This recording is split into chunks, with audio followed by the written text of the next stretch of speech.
अस्सलाम वालेकुम। मैं हूं मोहम्मद हफीज। पाकिस्तान कई सालों से पूरी दुनिया को ये बता रहा है, ये सबूत पेश कर रहा है कि पाकिस्तानी सरजमीन पर जो दहशतगर्दी हो रही है उसके पीछे इंडिया का हाथ है। अब तो आलमी मीडिया भी ये कह रहा है कि पाकिस्तान में दहशतगर्दी इंडिया ही करवा रहा है। जितने भी पाकिस्तान में दहशतगर्दी के वाकयात हुए हैं, जितने टेररिज्म इंसिडेंट हुए हैं, उनके पीछे कहीं ना कहीं इंडिया ही मुलव्वस है। बरतानवी अखबार गार्डियन ने एक रिपोर्ट शाये की है जिसमें उन्होंने पाकिस्तान में भारतीय दहशतगर्दी का भांडा फोड़ दिया है। गार्डियन के मुताबिक उन्होंने आईएसआई और रा के एजेंट से बात की है। कुछ उनको डॉक्यूमेंट्स मिले हैं जिनमें उन्होंने ये पाया कि पाकिस्तान में 2020 से अब तक जितने भी टारगेट किलिंग्स हुई हैं, चुन चुन कर लोगों को मारा गया है, उसमें इंडिया ही मुलव्वस है। इंडिया ने स्लीपर सेल अपने कायम किए हुए हैं यूएई में, पूरी दुनिया में, जहां पर उन्होंने ये डिसाइड करना होता है कि जो इंडिया के दुश्मन पूरी दुनिया में मौजूद हैं उनको किल करना है।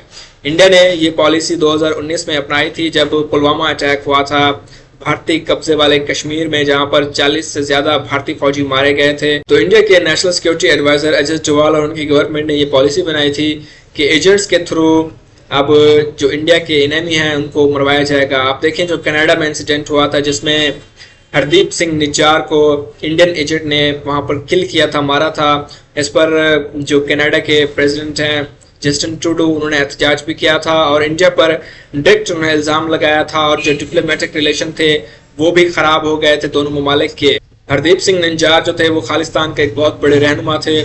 खालिस्तानी एक मूवमेंट है जो इंडिया में चल रही है, वो एक अलहदा मुल्क बनाना चाहते हैं, तो उनका एक बड़ा रोल था खालिस्तान की तहरीक में। इंडिया ने उसको किल करवा दिया कनाडा में। इसके अलावा जो पन्नू अमेरिका में रह रहा था वो भी खालिस्तानी रहनुमा था, उसको मरवाने की कोशिश की इंडिया ने, लेकिन वो नाकाम रहे।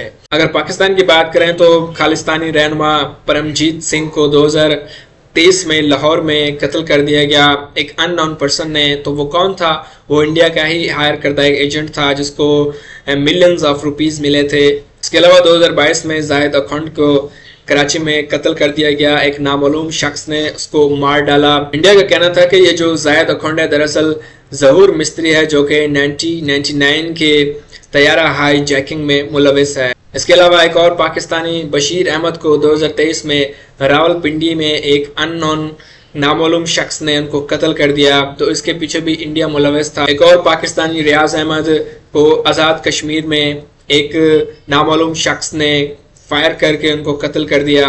शाहिद लतीफ़ जो कि एक और पाकिस्तानी सिटीजन है, उसको भी 2023 में सियालकोट में नामालूम शख्स ने कत्ल कर दिया। इंडिया का ये कहना था कि शाहिद लतीफ़ पठानकोट में जो हमले हुए थे 2016 में उसमें मुलविस था। इस तरह 2020 से अब तक इंडिया ने 20 पाकिस्तानियों को कत्ल करवाया है, वो भी पाकिस्तानियों के जरिए। गरीब पाकिस्तानियों को हायर किया जाता था, उनको लालच दी जाती थी पैसे की और उनसे कत्ल करवाए गए ये सारे। जैसे ही ये रिपोर्ट शाये हुई तो इंडिया के डिफेंस मिनिस्टर राजनाथ सिंह से पूछा गया आप इस रिपोर्ट पर क्या कहेंगे, तो उन्होंने कहा कि ये सच है कि पाकिस्तान के अंदर हमने कत्लेआम करवाया है, पाकिस्तान के अंदर ये दहशतगर्दी करवाई है। इंडिया तमाम ममालिक से अच्छे ताल्लुकात चाहता है, लेकिन जो लोग इंडिया को नुकसान पहुंचाने की कोशिश करेंगे, जो दहशतगर्द इंडिया में दहशतगर्दी करेंगे और वो पाकिस्तान में अगर भाग जाएंगे तो हम उनको पाकिस्तान में घुस कर मारेंगे।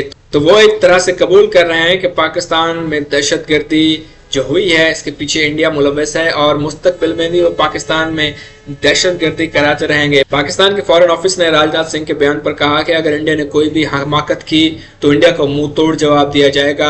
इंडिया 2019 के वाकयात को याद रखे जब पाकिस्तान ने इंडिया के 2 जहाज मार गिराए थे। पाकिस्तान इतना कैपेबल है कि इंडिया को मुंह तोड़ जवाब दे सके। इंडिया चाहे जितना भी पावरफुल हो मिलिट्री के हवाले से या इकॉनमी के हवाले से, लेकिन पाकिस्तान हर वक्त प्रिपेयर्ड है, तैयार है अपनी सॉवरेनिटी की हिफाजत करने के लिए।